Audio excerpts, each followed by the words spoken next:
Hello, my name is David Revoy, and in this video I want to show you how to use the colorized mask of Krita. This feature is not new, it's a feature of Krita 4.0 that appeared last year, and this feature is a method to do some automatic colorization. And by saying that, I'm not saying that Krita does everything and it's magical, no. I have an example on the screen. You have to input a map of stroke of painting over your line art, and then Krita will know where you want the color to propagate and fill all the areas. So this video will be in 3 parts. The first part will be a quick demonstration. The second part will be why I'm using it now in production after 1 year. And the third part will be advanced tips that I found on the way of using it. And yes, that's all. Let's start.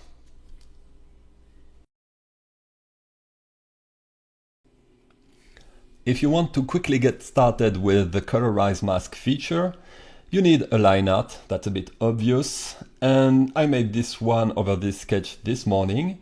And you need to right click on your line art at first, go to add, and then add a colorized mask. It will create a new layer under your inking that is a colorized mask. And you can see it's linked, it's like a children layer. And then you go to the toolbar here on the side and you select this tool. It's a little paintbrush with dotted circle around it. You click on it and then it will turn your line art into a sort of preview mode. It's a preview mode to ease the preview of the stroke you will see later. Then, when you have this tool and this colorized mask selected, we will pick a brush. So I will pick a convenient one and I will explain later. This one on the pixel art, it's a part of the default set. And then I'm ready to color my little stroke so Krita know where I want to fill what color. So you can pick color, draw some cross, circle, dot. Krita understand everywhere, even long spaghetti, that's my favorite one. And you can press undo if you want to undo. You can also, if you get another color, press Ctrl to pick and sample a previous color. You can also press E for the eraser and erase a marker or just part of it. It will work also. So because this next step involves a bit of manual work, I will just launch a time-lapse and probably remove the webcam so you can't see my face doing very quickly. So see you in 5 minutes.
So once the work is done, I just have to press the little wheel on the colorized mask.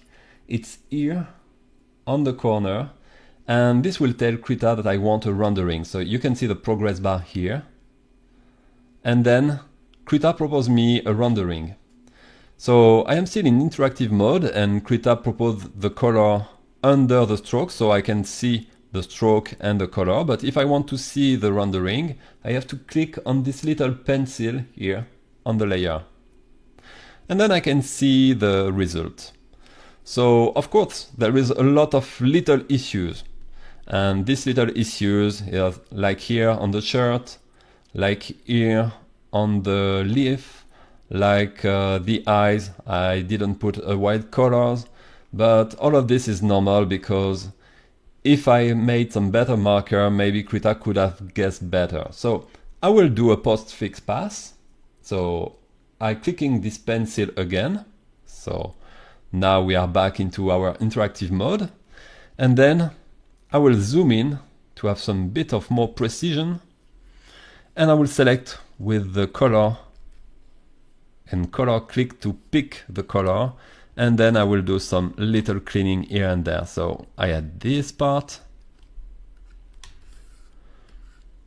I had, what are the problems? I'm sure you can see a lot of them on your screen. But recording at the same time, it's a bit more difficult. This tiny one.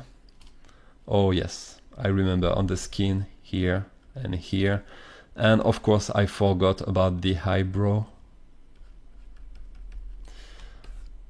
And that's probably okay for now.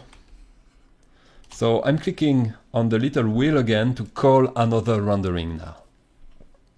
So Krita is working in the background and I'm clicking the little pen to see the preview.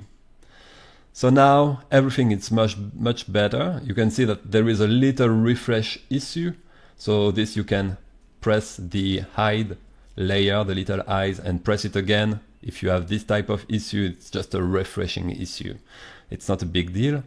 And now I want all around my artwork a transparent color. So because it's the background, I don't want anything. So for doing this, I will go back to my interactive mode and I will pick a color like this blue and I will tell Krita that all this part, I don't want it. So for Krita to understand that this blue needs to be now the transparent color, I need to go to my tool option. So tool option by default is a Docker like that on Krita. And mine is on the top toolbar because there is an option in the settings to get the tool option here. So if I have the colorize mask, you need to have this tool here. I'm switching to mouse because the precision is not good, but the colorize mask editing tool, if you have this tool selected, then the tool option will display all your color you previously put on the canvas. And you have this blue color and you can tell this one, I want it to be transparent. As soon as you click on that, Krita will stroke in red this color. And when you will press a rendering, you will see Krita will replace this color by purely transparent. And then when I press the little pencil here, I have the blue color that disappears in a transparent color. So I could continue like that and refine, add some more little detail on my colorize mask and until Krita really feel perfectly the mask. But for the little details, at this point, I prefer to continue to do them manually. So I will transform the colorize mask with a right click, convert into a paint layer. And then I have here now a simple paint layer. It's a layer where I can normally paint, so I'm taking the freehand brush tool. I keep the same preset and then I just paint this area with the color where I want to fix. And for this little detail, it's always way faster. And I will do the same for fixing the eyes, because I can't expect Krita to really recognize where the limit for the eyeball was, because it wasn't on the line art. So I'm doing this quick fix while recording.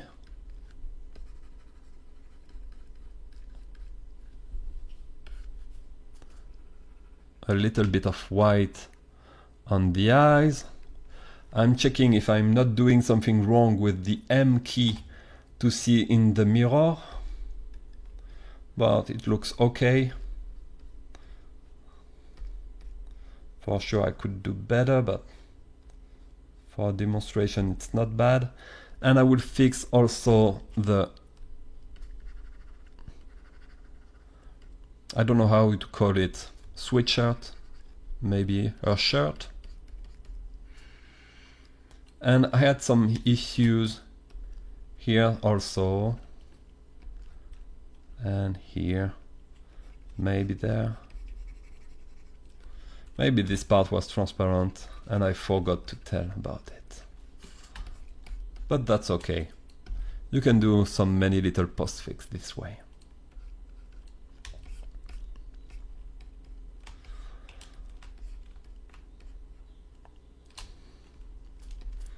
I'm still trying to look at what I'm doing. And that looks okay. So I'm doing a little chapter about why this is important into production to use this type of method, because if you use a brush under your line art, you have some possibility to fill the area but also to go over the line. And if you use the fill tool, you can have some problem too. And with this method, you can have way cleaner results. Just that. And this is a picture extracted from one of my articles, because I have to admit I am really interested into this topic, automatic colorization. This first blog post was published in 2014. And I started to use the automatic colorization on the episode 6 of Pepper and Carrot. You can see it on the making of on the blog too. So I'm using the gimmick with the little dot marker at this moment. And of course, if you are on the channel, you probably know the previous video with gimmick and this one for the first one. And also this method with the smart coloring tool. So I was really happy when the feature reached inside Krita without the need to go to another interface, with the possibility to save during the process. So you can make even a very complex map and save it. So when you do it on a comic, it looks a bit like that. So this is a screenshot of a page because I didn't save it, but it made a pretty good result. But I didn't continue it on episode 28 with the colorized mask because I wasn't really confident with my line art. I had a lot of problem with facial expression and wasn't really happy with that. I had to do a lot of postfix before the release. So here is experimentation I made last year. So you can see that I have eye on this tool since a long period. And this is a test I made before using it, and I wasn't really happy with the result at this time. And when I did the same, redo the same artwork with only painting, I was way more happy with the result with painting. But the reason wasn't really the colorize mode, but more about my line art. So I learned to make a line art a bit more sketchy, a bit more penciled. That's why you could see some artwork in my recent one. I have, for example, this type of artwork now. I will remove the sketch, where the lines are a bit more sketchy. I'm using something less clean that makes some line with a little bit of texture. It really gave this little extra thing that I was looking for, but it took me time to make a lot of tests and to realize that.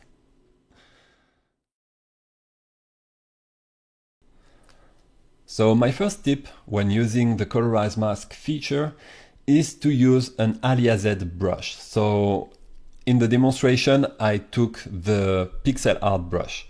And that reason is because if I pick another brush, for example this brush roller here, and I'm picking a blue color and launch the rendering, you will see at first there is no problem. The colorize mask will understand what I said and fill all this part with blue. But as soon as you pick another color and have some collision of transparency, you will start to get into little problem. It's not big problem. So let's do a rendering and see what happens.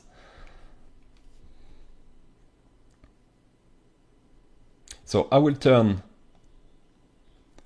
the transparency and you will see that now we have this shape. So Krita understood that we pick only two colors. We don't want the violet here, but we have some not really clean area, and that's fine. That's fine.